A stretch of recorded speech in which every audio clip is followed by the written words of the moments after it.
നമ്മുടെ ജീവിതത്തെ അറിഞ്ഞോ അറിയാതെയോ മറ്റുള്ളവരാൽ നിയന്ത്രിക്കപ്പെടുമ്പോൾ അതിന്റെ പരിണിത ഫലം വളരെ അധികമാകും. നാം ഏറ്റവും ഇഷ്ടപ്പെടുന്ന ഒരു വ്യക്തി, നമ്മുടെ കൂടെ നടക്കുന്ന ഒരു വ്യക്തി, ആ വ്യക്തിയുടെ പല സ്വഭാവങ്ങളും നമ്മെ സ്വാധീനിച്ചേക്കാം.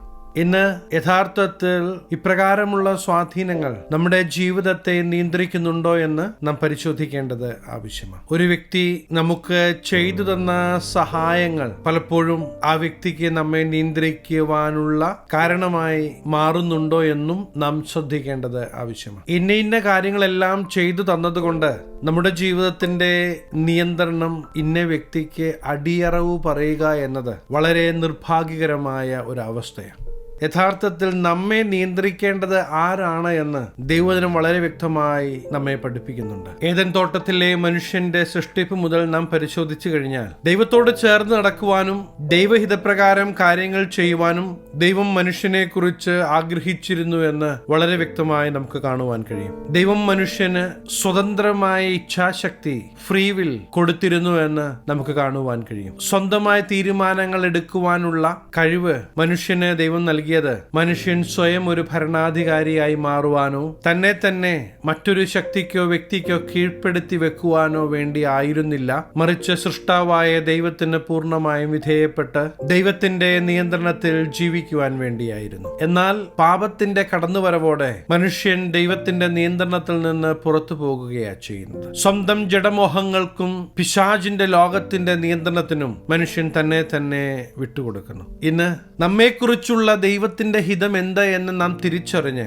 ദൈവഹിതപ്രകാരം ജീവിക്കാനായി നമ്മെ സമർപ്പിക്കുമ്പോഴാണ് യഥാർത്ഥത്തിൽ സ്വർഗം സന്തോഷിക്കുന്നത്. നമുക്ക് ഇഷ്ടമുള്ള തീരുമാനങ്ങൾ എടുത്ത് ഇഷ്ടമുള്ളതുപോലെ ജീവിക്കുവാൻ അധികാരവും അവകാശവും ഉള്ളപ്പോൾ തന്നെയും നമ്മുടെ സൃഷ്ടിതാവായ ദൈവത്തിന് കീഴ്പ്പെട്ട് ഈ ദൈവത്തെ അനുസരിക്കുവാൻ നാം തയ്യാറാകുമ്പോൾ ദൈവിക വാഗ്ദത്തങ്ങളുടെ നിറപടിയായ നിവർത്തീകരണം നമ്മുടെ ജീവിത മേഖലകളിൽ നാം കാണുക തന്നെ ചെയ്യും. സ്വന്തം ജഡമോഹങ്ങളോ ലോകത്തിന്റെ ശക്തികളോ അല്ല നമ്മെ നിയന്ത്രിക്കേണ്ടത്, മറിച്ച് ദൈവാത്മാവിനാൽ നിയന്ത്രിക്കപ്പെടുന്നവരാകണം നാം എന്ന് ദൈവം ആഗ്രഹിക്കുകയാണ്. യോഹന്നാൻ എഴുതിയ സുവിശേഷം 14-ാം അധ്യായം 16-ാം വാക്യത്തിൽ യേശുക്രിസ്തു തന്നെ പറയുന്ന ഒരു ഭാഗം നമുക്ക് അവിടെ കാണുവാൻ കഴിയും. എന്നാൽ ഞാൻ പിതാവിനോട് ചോദിക്കും, അവൻ സത്യത്തിന്റെ ആത്മാവ് എന്ന മറ്റൊരു കാര്യസ്ഥനെ എന്നേക്കും നിങ്ങളോട് കൂടെ ഇരിക്കേണ്ടതിന് നിങ്ങൾക്ക് തരും എന്ന് പറയുന്നൊരു ഭാഗം നമുക്കവിടെ കാണുവാൻ കഴിയും. നമ്മെ വഴി നടത്തുവാൻ, എന്നേക്കും നമ്മോട് കൂടെ ഇരിക്കുവാൻ അയച്ച ദൈവാത്മാവിനെ അവഗണിച്ചുള്ള ഒരു ജീവിതമാണ് നാം നയിക്കുന്നത് എങ്കിൽ നമുക്കൊരു മടങ്ങിവരവ്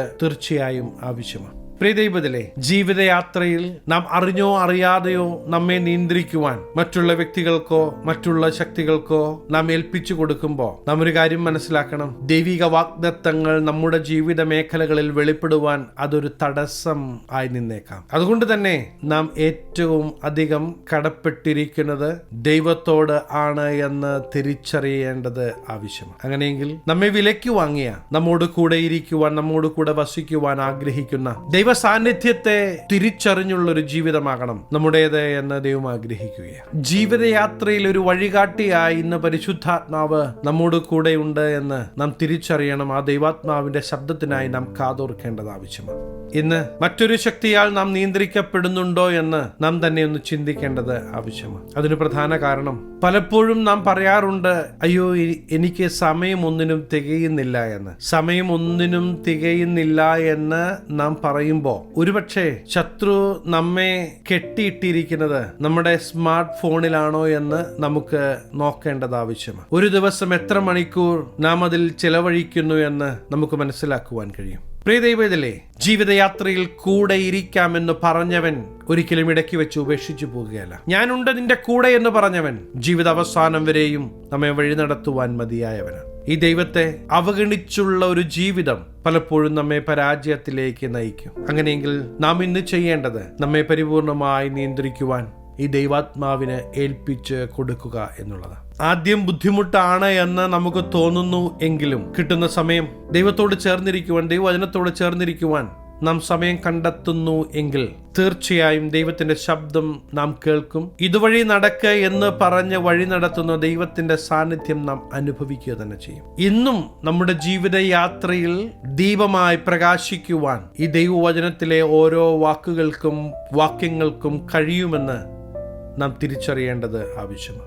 നമ്മുടെ ജീവിതയാത്രയിൽ ഇപ്രകാരം കരം പിടിച്ച് വഴി നടത്തുന്ന ദൈവ സാന്നിധ്യം തിരിച്ചറിഞ്ഞ് ജീവിതം മുന്നോട്ട് നയിക്കാൻ നാം ഏൽപ്പിച്ചു കൊടുക്കുമ്പോൾ അത്ഭുതകരമായ ദൈവപ്രവൃത്തി നമ്മുടെ ജീവിതയാത്രയിൽ കാണുവാൻ കഴിയും. ഇന്ന് നമ്മുടെ ജീവിതത്തെ നിയന്ത്രിക്കാൻ യേശുവിന്റെ കരത്തിലേക്ക് ഒന്ന് ഏൽപ്പിച്ചു കൊടുക്കാമോ?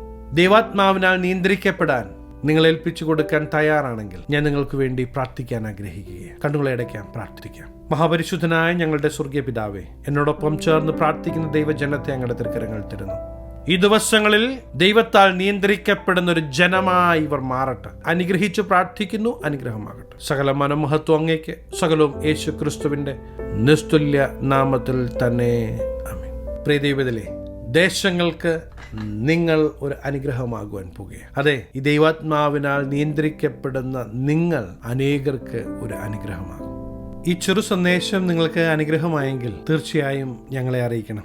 അനേകർക്ക് അനുഗ്രഹമാകേണ്ടതിന് സ്നേഹിതർക്ക് ഷെയർ ചെയ്യുക, ഫോർവേഡ് ചെയ്യുക. നിങ്ങൾ ഈ ചാനൽ ഇതുവരെയായിട്ടും സബ്സ്ക്രൈബ് ചെയ്തിട്ടില്ല എങ്കിൽ തീർച്ചയായും സബ്സ്ക്രൈബ് ചെയ്യണം. ദൈവം അനുവദിച്ചാൽ അടുത്ത ദിവസം നമുക്ക് വീണ്ടും കാണാം. Stay blessed.